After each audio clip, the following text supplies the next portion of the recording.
Underground में biryani centre. एक गांव में हरी नाम का आदमी रहता था। हरी के पिताजी कई सालों से मुर्गियां पालकर उन मुर्गियों को बेचकर उन पैसों से घर चलाता था। लेकिन हरी बिना किसी काम धाम के घूमता रहता था। वो अपने दोस्तों के साथ मिलकर पार्टियां करके अपना लाइफ एंजॉय कर रहा था। एक दिन वो अपने दोस्त सीनू और शिवा के साथ मिलकर एक दीवार पे बैठकर बातें कर रहा था।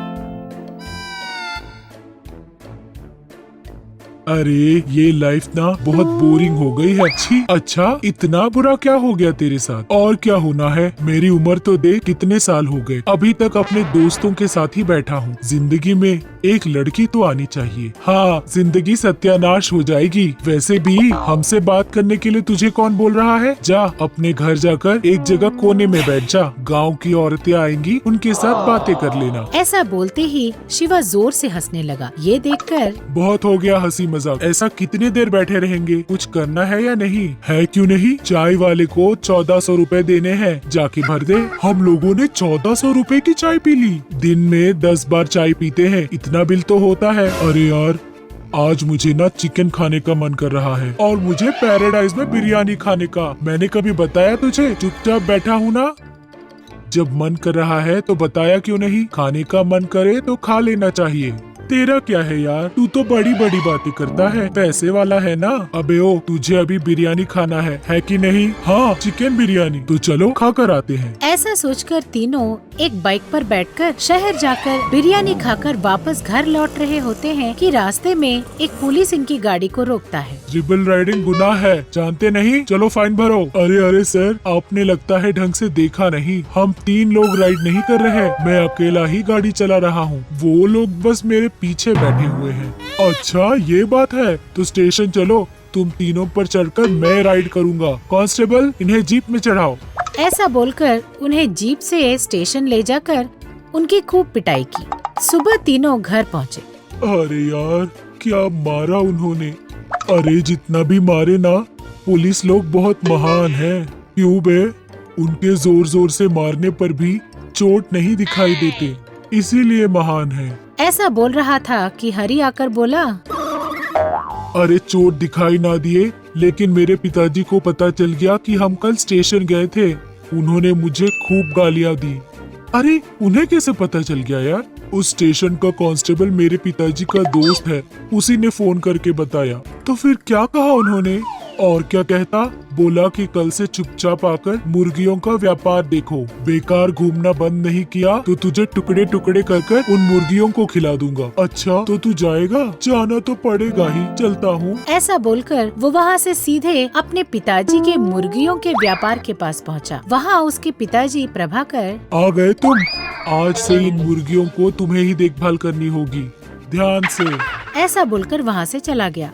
उसके जाते ही हरी उन मुर्गियों के फार्म में इधर उधर घूमने लगा। मुर्गियों को मारकर बिरयानी खाने वाला आदमी आज इन मुर्गियों को ही पाल रहा है। छी छी। ऐसा सोचते हुए उसने शिवा को फोन लगाया। क्या बात है? अभी तो तू गया था, इतने में ही फोन आ गया। अरे फोन नहीं कर सकता क्या? मेरे बापू बाहर गए हैं। यहाँ फार्म में बहुत सारी मुर्गियाँ हैं। अगर इधर आ जाएगा तो एक मुर्गी को मारकर खा सकते हैं। अगर तू बिजी है तो बता, सीनू फोन करता हूँ। अरे आज मैं एकदम फ्री हूँ, फ्री। मेरा तो कोई काम ही नहीं है। तू मुर्गी को पकड़ कर रख, बाकी काम मैं देख लूंगा। हाँ, आते आते उसे भी लेकर आना। ऐसा बोलकर वो फोन रख देता है। तीनों दोस्त उस मुर्गी के फार्म में मिलते हैं। अरे यार, सब कुछ तो अच्छा चल रहा है, लेकिन अगर तुम्हारे पिताजी को पता चल गया कि हमने एक मुर्गी को मारा है तो क्या होगा? हाँ यार, ये बात तो सच है। अरे तुम लोग ज्यादा घबराओ मत। मेरे पिताजी को इस मुर्गी के पंख मिलेंगे तब ना पता चलेगा। वैसे भी हम लोग बिरयानी यहाँ जमीन पर कहाँ खाने वाले हैं? जमीन पर नहीं खाएंगे तो क्या हवा में प्लान किया है तूने? प्लेन कहाँ है?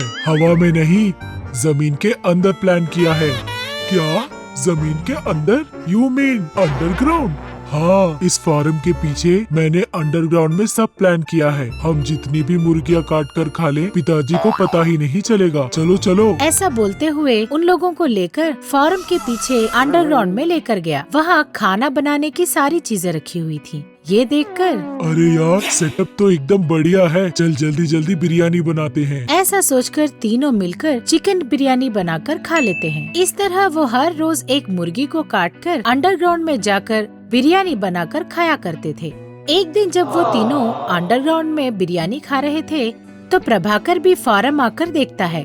वहाँ मुर्गियाँ बहुत कम दिखाई पड़ती हैं। हरी भी दिखाई नहीं देता। इसलिए वो हरी को ढूंढते ढूंढते फार्म के पीछे अंडरग्राउंड में जाने वाले दरवाजे के पास आकर अरे ये गड्ढा कहाँ से आ गया? ऐसा सोचते हुए वो अंदर उतरता है। अंदर जाते ही वो उन तीनों के कारनामे देखकर दंग रह जाता है। अच्छा, मैं सोच रहा था कि मुर्गियाँ इतनी कम कैसे हो गई? तुम ही लोग उन्हें खा रहे हो। सॉरी पिताजी, गलती हो गई। माफी मांगते हुए प्रभाकर से बोलते हैं कि वो जो चाहे ये करने को तैयार हैं। तब प्रभाकर बोलता है, अरे वाह बिरयानी, इसे किसने बनाया? हम तीनों ने मिलकर बनाया पिताजी। तुम लोगों की इतनी मजाल कि मेरी ही मुर्गियों को मारकर बिरयानी बनाकर खा गए। इस तरह प्रभाकर की बातें सुनकर तीनों दंग रह गए। आज से तुम लोगों को यही बिरयानी रोज बनानी होगी। इसी अंडरग्राउंड में एक बिरयानी सेंटर खोल लो। तुम्हारी वजह से जो नुकसान हुआ है तुम्हें ही भरना होगा। ऐसा बोलकर प्रभाकर उन तीनों से वहीं पर एक अंडरग्राउंड बिरयानी सेंटर खुलवाता है। वो बिरयानी सेंटर खूब चलता है। इस तरह प्रभाकर अपने बेकार बेटे को कामयाब बनाकर उसी होटल को अपने दोस्तों के साथ मिलकर चलाने को कहता है। इससे तीनों दोस्त घूमना फिरना बंद करके अच्छे से काम संभालने लगते हैं। आज हम देखेंगे कि मूर्ख लोगों की क्या हालत होती है। एक गांव में अजय नाम का एक आदमी रहता था। उसे मक्खन पिघलाने के लिए एक हांडी की जरूरत थी। वो पड़ोस के गांव में अपने दोस्त विजय से एक मक्खन पिघलाने का हांडी ले आया। उसने लकड़ियों से चूल्हा तैयार करते समय हांडी को बाजू में रख दिया था। इतने में एक बिल्ली आई और हांडी पर चढ़कर वो झांककर अंदर देखने लगी। तब अजय ने उसे श करके भगाने का कोशिश किया।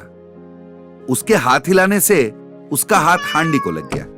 हांडी नीचे गिर गया और उसके दो टुकड़े हो गए। अजय ने हांडी जोड़कर विजय को लौटा दिया। विजय ने हांडी में दरार को देखकर पूछा, ये कैसे हुआ? अजय ने कहा, मुझे नहीं पता। फिर वो वहां से चला गया। विजय ने महाराज को इसके बारे में बताया। अजय को समझ में नहीं आ रहा था कि वो क्या करे। तो वो गांव के एक बुद्धिमान आदमी के पास सलाह लेने आ पहुंचा। उस आदमी ने पूरी कहानी सुनी।